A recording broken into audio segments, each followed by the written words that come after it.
mga lods, good morning sa inyo mga lods. Ngayon pa kayo sa buntag, ano? Kulit ako sa kuha mga binuhi. So shout out sa tanan, no, sa mga may alagang mga ibon dyan. Share ko lang sa inyo mga lods, ha.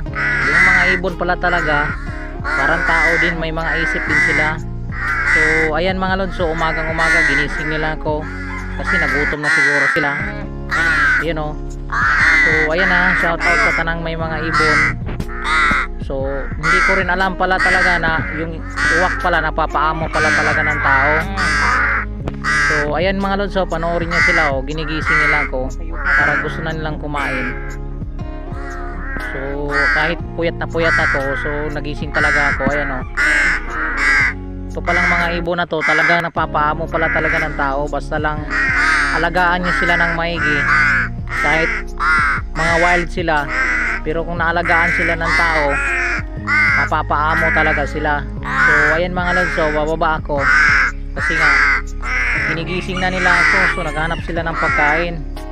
So nakakatawa naman pala tong mga alaga ko, kahit ganito sila, kahit sa ibang lugar o sa ibang tao minamaltrato sila kasi nga nangahunt sila ng mga hayop tulad ng mga sisiw.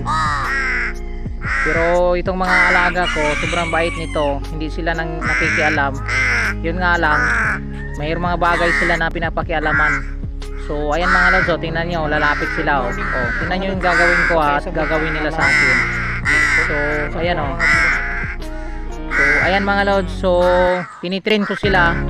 Ayan, naintindihan nila ng ibig sabihin ng pag dinudupa ko yung mga kamay ko. So ayan, kasi nagugutom na talaga sila, gusto na nilang kumain.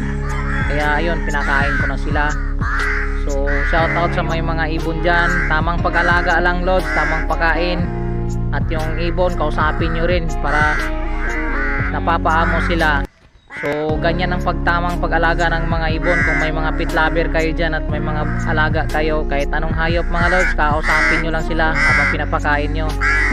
So naiintindihan nila yung ibig sabihin mo at sumusunod sila sa ayon sa gusto mo.